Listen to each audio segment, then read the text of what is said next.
네, 안녕하세요. 사춘기 자녀교육TV입니다. 지난번 영상에서는 일평공 공부 시간에 따라 학생들에게 어떻게 공부를 이끌어 나가야 되는지 알려드렸는데요. 저희가 굉장히 핵심을 요약해서 말씀드리느라고 자세한 내용을 말씀을 못 드려서요. 오늘은 굉장히 디테일한 내용을 말씀을 드리려고 합니다. 일평공 공부 시간의 단계를 저희가 1부터 7까지 나누고 있고요. 한번 주의 깊게 들어주시면 감사하겠습니다. 자, 그러면 공부를 정말 안 하는 수준부터 레벨 7, 하버드대를 가고 서울대도 가고 스카이도 갈 수 있는 수준까지 어떻게 이끌어 나가야 되는지 그 디테일한 내용을 시작하겠습니다. 화면에 보시면 아주 상세한 내용들이 나와 있죠. 저희가 이 내용은 저희 네이버 카페에 얼마든지 보실 수 있게 공개를 해 놓을 테니까요. 저희 카페에 오셔서 디테일하게 봐주시길 요청드립니다. 레벨 1, 그러면 시작해 보겠습니다. 레벨 1은 공부를 하나도 안 하는 단계입니다. 일평공 시간이 2시간 미만이라고 했지만 평균적으로 2시간 미만이라는 거는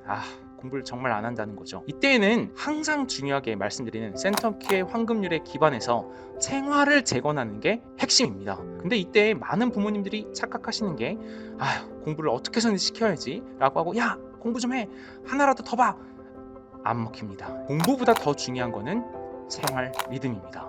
생활 리듬을 잡기 위해선 부모님께 대한 예의를 잡아야 생활 관리가 잘 되기 시작합니다. 제대로 잡혀져 나가야지만 레벨 1을 넘어 레벨 2, 레벨 3으로 나아갈 수 있습니다. 공부를 열심히 시키는 것보다는 만화 개념서나 흥미 위주의 도서로 딱 10분 이내로 꾸준하게 학습 습관을 쌓는 데에만 집중해야 됩니다. 이를 위해선 생활 루틴에서 나와 있듯이 오전 기상하는 거를 엄청 중요하게 집중해서 지켜내고 다시 만들어야 됩니다. 생활 리듬을 잡기 위해선 뭐가 중요하다? 황금률 1, 부모님께 대한 예의를 잡아야 황금률 2, 생활 관리가 된다는 것 꼭 기억해 주셔야 됩니다. 그리고 멘탈에서는 부모님 통제 불가구간입니다. 그러니까 멘탈 관리는 부모님이 하려고 하시기보다는 전문가의 도움을 빨리 받으셔야 되고요. 레벨 1이 계속해서 유지가 되면은 뭐가 문제가 되냐? 비행과 일탈의 환경에 노출이 됩니다. 왜냐면 아무 공부를 안 하고 소비적 쾌락에만 빠져 있다 보니 이상한 친구들, 이상한 장소 등에 관심을 갖게 되고 자꾸 이상한 행동을 하게 됩니다. 그렇기 때문에 반드시 즉각적인 전문가의 도움을 받아야만 합니다. 그리고 건강관리 측면에서는 레벨 1일 때 히키코모리, 즉 은둔형 외톨이가 되는 유형의 학생들이 있어요. 그러면 사실 하루에 30분 햇빛을 조금이라도 보게, 산책을 하게, 밖으로 나가게 만드는 거를 엄청 중요한 생활 루틴으로 잡습니다. 이거를 하고 안 하고냐에 따라 내향형, 은둔형 외톨이의 학생들이 계속해서 더 심한 은둔형 외톨이가 되느냐 안 되느냐가 판단은 나기 때문입니다. 그리고 건강관리의 핵심은 수면 리듬입니다. 수면 리듬이 깨지기 시작하면 건강도 안 되고요, 멘탈도 안 되고요, 생활 당연히 무너집니다. 어떻게 해서든지 황금률을 기반하여 보상체계 구조를 만들어 디지털 환경을 통제할 수 있어야 됩니다. 그리고 피드백에 있어서는 정말 답답하실 텐데요. 부모님께 대한 예의와 생활관리만 잘 지켜도 그거를 잘했는지 안 했는지의 피드백에 집중하는 게 엄청 중요합니다. 그러면 이번에는 레벨 2로 가보도록 하겠습니다. 일평공 시간이 2시간에서 4시간 정도 되는 거죠. 공부 사실 안 하는 겁니다. 학교는 가끔 가고요, 학원도 가끔 갑니다. 아예 안 하는 건 아니에요. 하지만 공부를 제대로 한다라고 볼 수 없죠. 그렇다고 뭘 제대로 하는 것처럼 전혀 보이지 않기 때문에 부모님의 화가 엄청나게 생기거든요. 아이와 갈등이 있더라도 저희 센터큐의 황금률을 반드시 엄수해야 됩니다. 이 갈등을 회피하면 안 됩니다. 지금의 갈등을 회피하는 순간 나중에 아이가 부모님의 등골을 빼앗아가는 캥거루족이 되기 때문이죠. 그때의 갈등은 지금의 갈등과 비교할 수 없을 정도로 너무나 크기 때문에 현재의 갈등을 절대로 회피하면 안 됩니다. 이때에는 이제 한 10분 정도 공부하라고 하는 거는 받아들여요. 10분 정도를 공부하는 거를 매일, 그리고 10분보다 조금씩 더하는 습관을 안착시켜 나가는데 집중해야 됩니다. 그래서 어려운 것보다는 내가 이해할 수 있고 풀 수 있고 맞출 수 있는 문제를 계속해서 해나가서 공부에 대한 재미를 조금이라도 계속해서 확보하고 확장시켜 나가는데 집중해야 됩니다. 그러려면 생활을 어떻게 잡아야 되느냐? 하루에 1시간만이라도 제대로 공부하는 시간을 확보하는데 집중해야 됩니다. 이때 만약에 공부 집중 시간 자체가 흔들린다면 딱 20분 집중하고 또는 25분 집중하고 5분이나 10분을 쉬는 거를 해도 됩니다. 하지만 정말 집중하는 시간을 1시간여를 만들어 보는 게 되게 중요한 경험이에요. 너 왜 학원 안 갔어? 라고 혼내는 게 아니라요. 오케이, 너 오늘 학원 안 간 건 인정하는데 20분 제대로 공부하는 거 3번 오늘 꼭 해내자. 여기에 집중해야 된다는 거죠. 학원을 안 가더라도 하루에 1시간 순수하게 공부하는 시간을 만들어 나가야 된다. 이게 핵심. 이 수준에 있는 학생들이 제일 많이 하는 게 나는 공부랑 안 맞는 것 같아 라는 얘기를 하거든요. 공부에 체질이 정말 잘 맞는 학생이 얼마나 있겠어요. 기본적인 지식 체계를 제대로 갖춰 나가는 게 중요하기 때문에 그런 얘기를 했을 때에도 자, 스트레스 받지 마시고 그래, 이해해. 하지만 그래도 너가 하루에 20분, 25분 집중하는 거 한 번, 두 번, 세 번 해볼 수 있잖아. 거기에 집중하도록 하자. 왜냐면 그 정도 집중을 해야 앞으로 사회에 나아가서도 일을 할 수 있잖아 라고 이끌면서 계속해서 순공부 시간을 갖출 수 있도록 이끌어 나가야 합니다. 자, 그러면 또 빠르게 레벨 3으로 넘어가도록 하겠습니다. 그럼 이제는 일평공 시간이 4시간에서 5시간입니다. 공부를 이제는 좀 해요.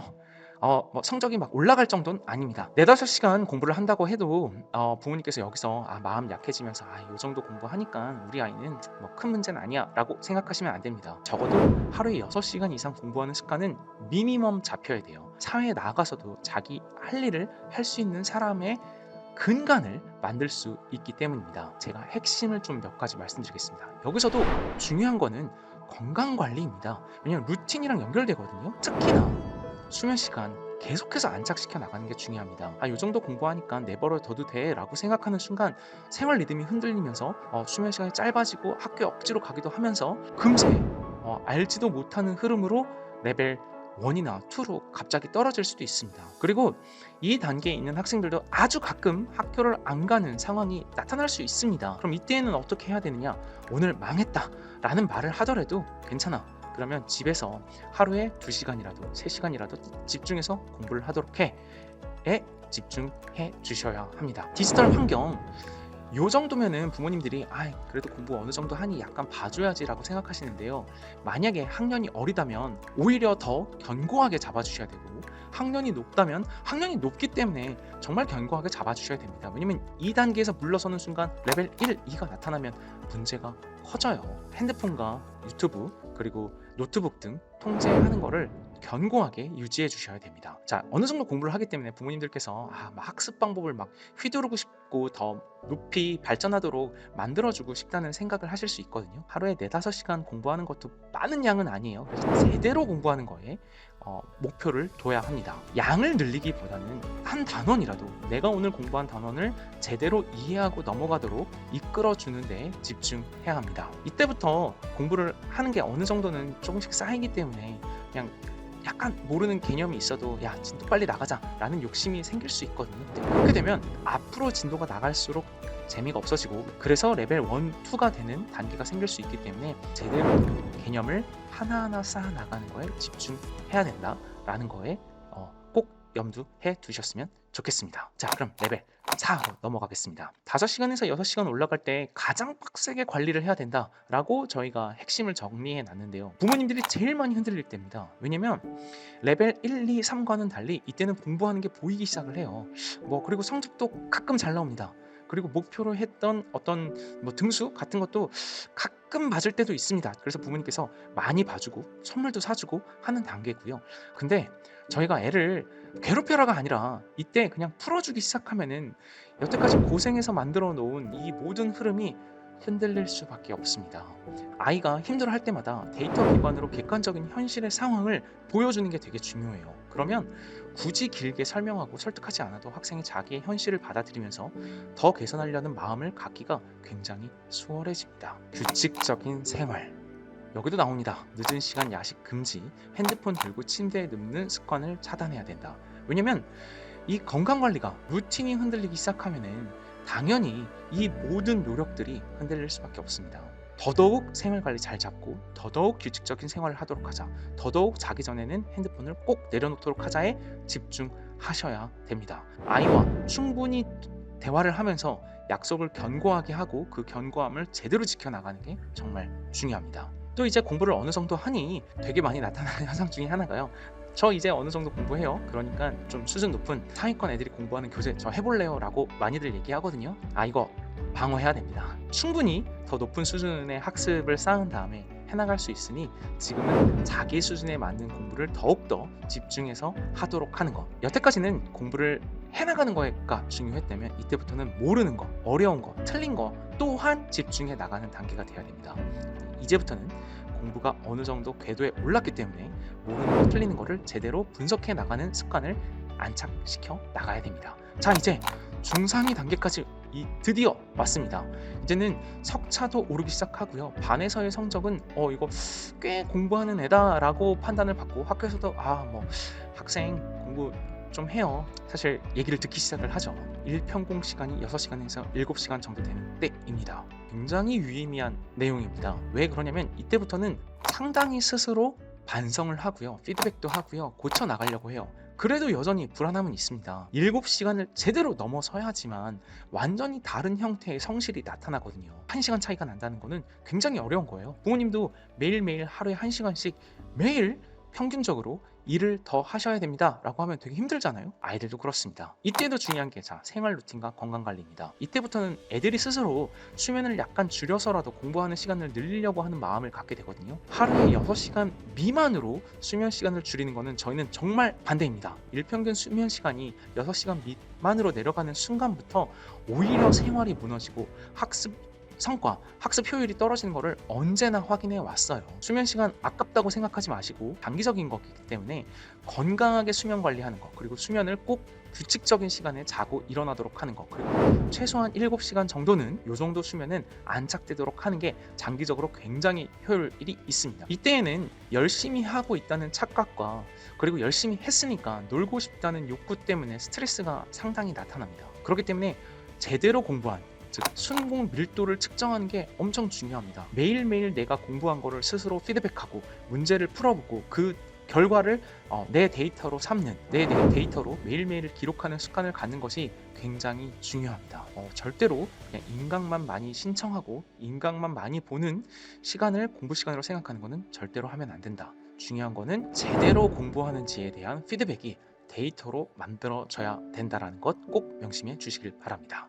자, 이제 드디어 훌륭한 학생이 되기 시작합니다. 반에서의 석차가 상위권이에요. 우수 학생입니다. 하루에 공부를 7시간, 8시간 하는 정도가 되고요. 하지만 이 정도 공부를 해서 이제 전교에서 최상위가 되지는 않습니다. 하지만 반에서 충분히 상위권 수준을 이제 도달하기 시작한다라고 이해해 주시면 됩니다. 자, 이때에도 중요한 거 뭐냐? 생활 루틴과 건강 관리 보시면 수면이 나옵니다. 학습 시간이 늘어날수록, 그리고 이 정도 되면은 학생이 스스로 반성하고 피드백하고 그리고 그 반성을 정말 내재화하거든요. 저 이게 문제인 것 같아요 라고 하면은 정말 진지하게 고민하고요. 그 행동을 바꾸기 위해 스스로 많이 고민을 합니다. 근데 이 멘탈의 에너지를 유지하기 위해서 되게 중요한 게 뭐냐면요, 건강입니다. 특히 이 정신적 건강 상태가 유지가 되어야 하루에 7시간, 8시간의 강도 높은 공부를 계속해서 유지해 나갈 수 있어요. 절대로 학습을 위해 수면 시간을 줄이는데 집중하게 하지 마시고요. 수면 시간은 반드시 유지를 하면서 오히려 자투리 시간을 더 잘 활용하도록 해야 합니다. 이때쯤 되면 공부를 하려는 마음이 있기 때문에 안 자고 공부를 조금 더 해야지라고 말하는데요. 전 허용해도 된다고 봅니다. 30분만 제대로 집중하고 얼른 자라. 근데 30분 이상은 공부하면 안 된다. 그리고 그렇게 실제로 했을 때 인정해주고 보상해주는 것도 굉장히 유효한 방법입니다. 이 시기에 애들이 자투리 시간을 활용하면서 공부에 확실하게 집중할 수 있도록 이끌어주고 거기에 보상 체계를 걸어주면 재밌어서 하거든요. 이거를 계속해서 쌓으면 학습 시간이 굉장히 자연스럽게 늘어나는 효과가 생기게 됩니다. 이제는 본격적으로 그 다음 단계, 즉 8시간을 초과하는 단계, 최우수 학생의 수준으로 올라가는, 최상위 학생의 수준으로 올라가는 단계로 이제 준비를 해야 되는 거기 때문에 자투리 시간을 어떻게 해서 늘리면 생활 리듬도 훨씬 좋아지고 집중력도 좋아지고 그리고 어떤 시간을 확보해야 되는지도 파악을 해나가기 때문에 여기에 집중하는 게 굉장히 중요합니다. 그리고 이때부터 킬러 문항을 풀 수 있게 돼요. 이 킬러 문항을 제대로 풀기 시작하면은 당연히 최상위권이 될 수 있겠죠. 내가 킬러 문항을 왜 모르는지 정말 더 입체적으로 분석하고 못 푼 문제를 엄청 집중해서 공부할 수 있는 시간을 갖도록 확보해 주는 것이 필요합니다. 이때 되게 중요한 게 진로 준비입니다. 이때 내가 왜 공부를 해야 되는지를 스스로 내면적으로 찾지를 못하게 되면은 공부 시간이 많기 때문에 어느 순간 번아웃이 찾아왔을 때 굉장히 힘들어질 수 있어요. 내가 이 공부를 왜 하는지, 이 공부를 통해서 내가 어떤 미래를 갖고 싶은지를 생각하도록 하는 거를 또한 준비해 줘야 합니다. 네, 그러면 이제 일편공 시간이 8시간을 초과하는 단계입니다. 야, 이 정도 되면은 정말 사람이 완전 바뀝니다. 저희 센터큐에서도 이만큼 이끌어낸 학생들이 상당히 있는데요. 정말 처음 들어올 때 학생의 모습과 이 단계를 돌파한 학생의 모습은 완전 다른 사람입니다. 생각하는 거, 그리고 행동하는 거, 그리고 반성하고 그거를 내재화시켜서 행동으로 바꾸는 이 흐름이 완전히 다른 사람이고, 그리고 정말 훌륭한 인재의 수준이라고 말할 수 있습니다. 이때 또 중요한 게 뭐냐면 건강관리와 생활 루틴이에요. 왜냐면 이 정도 공부하면은 엄청난 과부하가 생기기 시작합니다. 그렇기 때문에 항상 뇌 상태가 깨끗하고 건강해야 됩니다. 그래서 이때 저희가 되게 중요하게 생각한 게 뭐냐? 휴식과 운동입니다. 이 정도 단계가 되면 꼭 운동을 해야 돼요. 안 그러면 앉아있는 시간이 길기 때문에 혈액순환이 안 좋아집니다. 그럼 이제 맨날 머리 아프다 그러고 예민해지고 이 수준을, 최상위 수준을 유지하기 힘들어지기 때문이죠. 그렇기 때문에 저희는 하체 근력 운동과 하체 유산소 운동을 정말 중요하게 생각해요. 일주일에 3일 이상 달리기 하면 됩니다. 최소한 15분, 저희가 추천드리는 건 25분에서 30분인데요. 일주일에 딱 3번만 유산소 운동을 하는 것을 습관화시키면 정말 좋습니다. 그리고 저희가 이때 학습 방법에서 정말 강조해주고 싶은 게 뭐가 있냐면요. 백지 복습입니다. 백지에서 스스로 여러 과목의 개념을 스스로 정립해보는 거예요. 예를 들면 수학을 미분적분이 가능하게끔 하기 위한 기본 개념부터 쭉 끌어올리는 모든 과목을 내가 마치 인강의 슈퍼스타 선생님이 된 것처럼 쫙 설명을 해보는 거죠. 내 머릿속의 모든 개념이 논리적으로, 합리적으로 나의 생각의 흐름으로 정리가 되기 때문에 엄청난 단계의 학습 향상 효과가 나타납니다. 내 머릿속으로 내가 그동안 공부한 거를 책을 보지 않고 집대성해보는 경험을 해보는 거는 꼭 추천드립니다. 엄청 내용이 많다 보니 레벨 1부터 레벨 7까지 빠르게 올라왔는데요. 전체적인 흐름을 설명드리면서 꼭 말씀드리고 싶었던 게 뭐냐면요. 생활관리입니다. 생활관리가 모든 상황에서 핵심입니다. 생활관리가 안 되면요. 모든 흐름이 제대로 굴러갈 수가 없어요. 근데 생활관리를 또 잡으려면 뭐냐? 그 기반이 센터큐 황금률입니다. 생활. 그 중에서도 수면 시간을 건강하게 루틴으로 만들어 나가는 것. 그걸 위해선 부모님께 대한 예의가 갖춰져야만 한다는 것. 이걸 너무 강조드리고 싶었습니다. 그래야 어떤 레벨에 있건 그 다음 레벨을 향해 나아갈 수 있도록 이끌 수 있기 때문입니다. 제가 오늘 말씀드려야 되는 내용이 너무 많다 보니 말이 정말 빨랐는데요. 이해해 주시고요. 자세한 내용은 저희 네이버 카페에 있으니 각 레벨마다 궁금하신 점 댓글로 말씀해 주시고 그 디테일한 내용들에 대해서 궁금증이 있으시면 또 댓글로 남겨주시면 저희가 열심히 설명해 드리도록 하겠습니다. 긴 영상 봐주셔서 너무 감사드리고요. 여러분들의 자녀가 레벨 1부터 레벨 7 하루에 8시간을 매일 초과해서 공부하는 훌륭한 인재 학생으로 이끌어 나갈 때까지 저희 센터큐가 부모님들과 함께 최선을 다해 도와서 부모님들의 어려움을 해결해 드리도록 하겠습니다. 끝까지 들어주셔서 감사합니다. 좋아요 그리고 댓글 많이 남겨주세요. 구독도 꼭 부탁드리겠습니다. 감사합니다. 좋아요, 구독, 댓글은 저희에게 큰 힘이 됩니다. 꼭 부탁드리겠습니다. 감사합니다.